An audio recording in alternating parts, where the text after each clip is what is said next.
வணக்கம் centum map viewers, நான் உங்கள் கபிலன். நம்ம டெய்லி கரண்ட் அஃபேர்ஸ் பார்த்துட்டு இருக்கோம். இன்னைக்கு ஜூன் 27க்குண்டான கரண்ட் அஃபேர்ஸை இம்பார்ட்டன்ட் கரண்ட் அஃபேர்ஸ் பார்ப்போம்.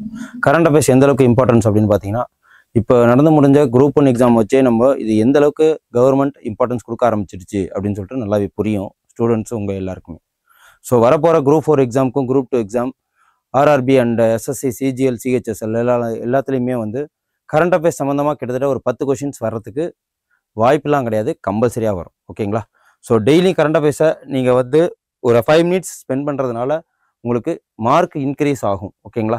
ஸோ அதனால நீங்கள் கரண்ட் அஃபேர்ஸை ஃபாலோ பண்ண ஆரம்பிச்சிருங்க, சப்ஸ்கிரைப் பண்ணுங்கள் சென்டம் மேப்பை.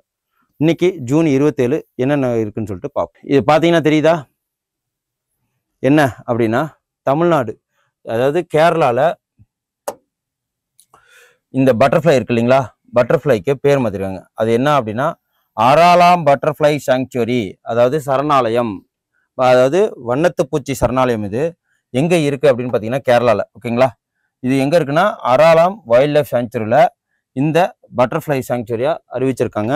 இது ரொம்ப இம்பார்ட்டன்ட். எதனால இம்பார்ட்டன்ட் அப்படின்னா, பயோடைவர்ஸ் ரிச் வெஸ்டர்ன் கேட்ஸில் இது இருக்குது. ஓகேங்களா? இந்தியாவோட ஃபர்ஸ்ட் ஃபாரஸ்ட் ஏரியா பட்டர்ஃப்ளைக்காக ஒதுக்கி இருக்கிறதுக்கு இதுதான். ஓகேவா? டைகர் ரிசர்வ் இருக்கும், எலிஃபென்ட் ரிசர்வ் இருக்கும், அதுக்கப்புறம் வந்து கஜ்ரங்கால அந்த ரைனோசரஸ் அந்த இதை சொல்லுவாங்க. ஃபர்ஸ்ட் இந்தியாவிலேயே வந்து பட்டர்ஃப்ளைக்காக ஒரு சரணாலயம் இருக்குன்னா அது அராலாம் வைல்ட் லைஃப் சாங்சுவரி தான், பட்டர்ஃப்ளை சாங்சுவரின்னு சொல்லலாம். ஓகேவா? இது என்ன அப்படின்னு பார்த்தீங்கன்னா தமிழ்நாட்டில் பட்டர்ஃப்ளையை அறிவிச்சிருக்காங்க. இது தமிழ்நாடு ஸ்டேட் பட்டர்ஃப்ளை. தமிழ்நாடோட இதுக்கு பேர் என்ன அப்படின்னா தமிழ் மறவன் அப்படின்னு சொல்லிட்டு வச்சிருக்காங்க. இது முன்னாடியே ஒரு 2 இயர்ஸ்க்கு முன்னாடியே இதெல்லாம் நம்ம கரண்ட் அஃபேர்ஸில் பார்த்துருப்போம்.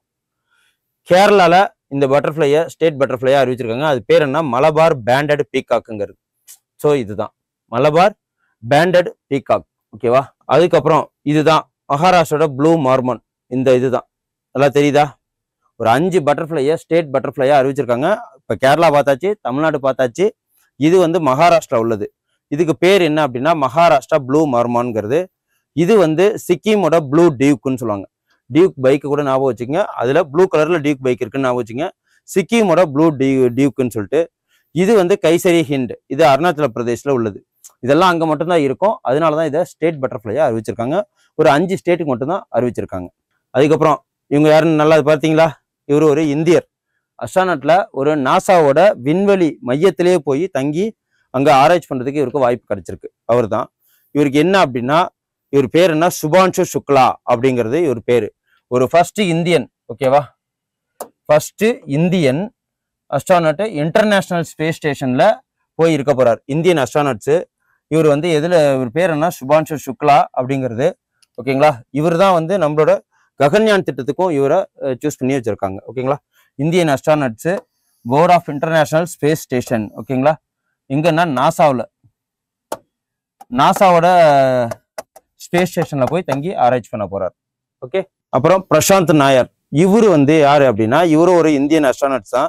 இந்தியன் ஸ்பேஸ் ரிசர்ச், அதாவது இஸ்ரோன்னு சொல்றாங்க இல்லைங்களா, இஸ்ரோவோட ட்ரைனிங் ஆஸ் அன் அஸ்ட்ரானட்டா ரஷ்யால யூரி கேரியன் காஸ்மோனட் ட்ரைனிங் சென்டர்ல இவரு ட்ரைனிங் எடுத்துக்கிட்டு இருக்காரு. இவரும் ககன்யான்ல ஒரு ஆளு.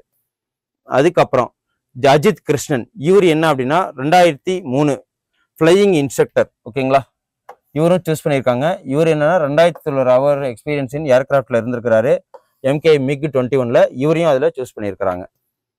அதுக்கப்புறம் Angad Pratap, true warrior earth in the skies and space, அதுதான் இவர். இவங்க 5 பேருமே வந்து எதுலன்னா நம்ம இந்தியாவோட ககன் ப்ராஜெக்ட்ல இவங்க 5 பேருமே செலக்ட் பண்ணியிருக்காங்க. அதனால தான் இவங்கள இதில் நோட்டீஸ் பண்ணி காமிச்சிருக்கோம். அதுக்கப்புறம் இது என்ன அப்படின்னு பார்ப்போம். The great pride and honour அப்படின்னு சொல்லுவாங்க. ஓகேங்களா? The great pride and honour என்ன அப்படின்னா, Maharashtra has been chosen for the national conference of estimate கமிட்டிக்கு சூஸ் பண்ணியிருக்காங்க. ஓகேங்களா? எஸ்டிமேட் கமிட்டி அப்படின்னா என்ன அப்படின்னா, பார்லிமெண்ட்டோட எஸ்டிமேட் கமிட்டி. இதை யார் வந்து தலைவரை தேர்ந்தெடுப்பாங்க அப்படின்னா, இதில் ஒரு 30 மெம்பர் இருப்பாங்க. லோக்சபால இருந்து மட்டும் மக்களால் தேர்ந்தெடுக்கப்பட்டவங்க. இவங்களோட பதவி காலம் 1 இயர் தான்.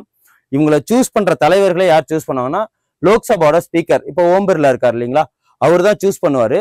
1 இயருக்கு இருப்பாங்க. ஆனா அவங்க கேபினெட் மினிஸ்டர் ரேங்க்ல இருக்க மாட்டாங்க, எம்பிஸை தான் தேர்ந்தெடுப்பாங்க. அதுதான் இது 75th anniversary of parliamentary estimate committee. இந்த committee consist of 30 members in Lok Sabha. 30 member இருப்பாங்க. அதுக்கப்புறம் 25th சென்ட்ரல் ஜோனல் கவுன்சில் மீட்டு எங்க நடந்ததுன்னா வாரணாசியில. ஓகேவா? யூனியன் ஹோம் மினிஸ்டர், அதாவது யாருன்னா நம்மளோட அமித்ஷா அவர்கள் இங்க என்ன பண்ணிருக்காரு, 25th meeting of central zonal council வாரணாசியில நடந்திருக்கு. அதை இனாகரேட் பண்ணாரு. எத்தனை ஜோனல் கவுன்சில் இருக்குன்னு பார்த்துப்போம். Central zonal council, south zonal council, north zonal council, அப்புறம் வெஸ்ட் ஈஸ்ட்ன்னு சொல்லிட்டு 5 இருக்கு. அதோட நார்த் ஈஸ்ட் ஜோனல் கவுன்சில்னு சொல்லிட்டு 6 இருக்கு. ஓகேவா? அதுதான் இது. சென்ட்ரல் ஜோனல்ல எதெல்லாம் வரும் அப்படின்னு பாத்தீங்கன்னா உத்தரப்பிரதேசம், மத்திய பிரதேஷ், சத்தீஸ்கர், உத்தரகாண்ட். நார்த் ஜோனல் கவுன்சில்ல ஹரியானா, ஹிமாச்சல பிரதேஷ், ஜம்மு காஷ்மீர், பஞ்சாப், ராஜஸ்தான், டெல்லி, சண்டிகர். ஈஸ்ட் ஜோனல் கவுன்சில்ல பீகார், ஜார்க்கண்ட், ஒடிஷா, வெஸ்ட் பெங்கால், சிக்கிம். ஓகேவா? வெஸ்ட் ஜோனல் கவுன்சில்ல எதுனா ராஜஸ்தான், குஜராத், மகாராஷ்டிரா, கோவா, தாத்ரா நாகர் ஹவேலி, டாமன் டையூ. சதன்ல ஆந்திர பிரதேஷ், கர்நாடகா, கேரளா, தமிழ்நாடு, பாண்டிச்சேரி.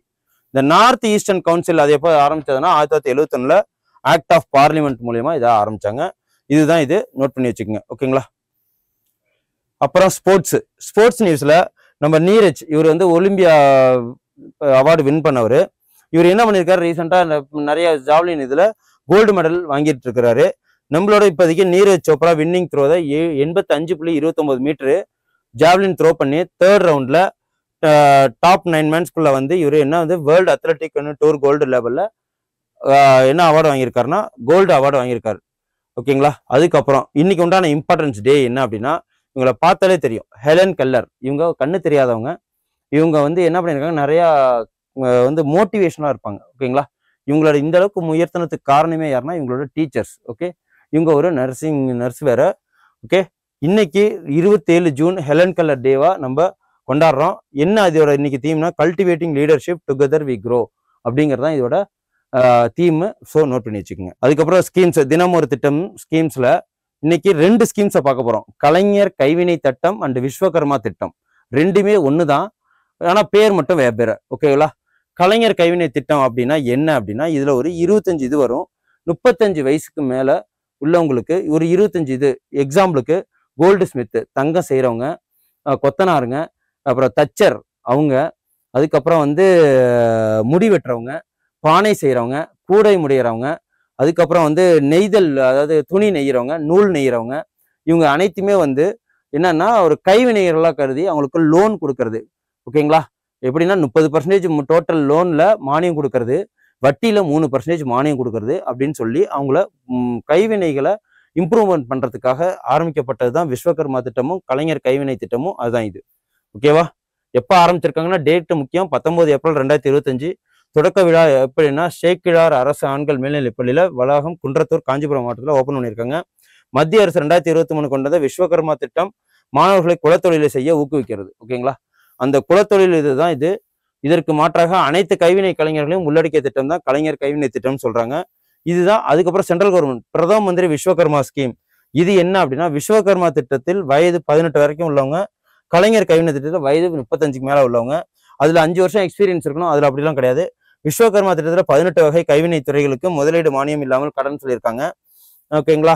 இந்த இதுல என்னன்னா, கலைஞர் கைவினை திட்டத்துல 25 வகை தொழில்களுக்கு 25% முதலீடு மானியம் மற்றும் கடன். விஸ்வகர்மா திட்டத்துல கடன் 2 தவணையாக வழங்கப்படும். இது ஒரே தவணையா வழங்குறாங்க. இந்த திட்டத்துல 50,000 முதல் 3 லட்சம் வரை பணம் தர்றதா எதுல சொல்லியிருக்காங்கன்னா விஸ்வகர்மால 5 ஆண்டுகள் அனுபவம் உள்ள கைவினை கலைஞர்கள் மட்டுமே எந்த ஒரு தொழிலையும் தேர்வு செய்யலாம். ஓகேங்களா? இதுதான் இன்னைக்கு உண்டான இம்பார்ட்டன்ட் நியூஸ். உங்களுக்கு ரொம்ப யூஸ்ஃபுல்லா இருக்கும்னு நம்புறேன். ஸோ சப்ஸ்கிரைப் பண்ணுங்க, கமெண்ட்ஸ் பண்ணுங்க. நாளைக்கு இதோட இம்பார்ட்டன்ஸ் உள்ள கரண்ட் அஃபேர்ஸை வந்து உங்களை சந்திக்கிறேன். நன்றி, வணக்கம். Send a map. You dare to dream, we care to accomplish.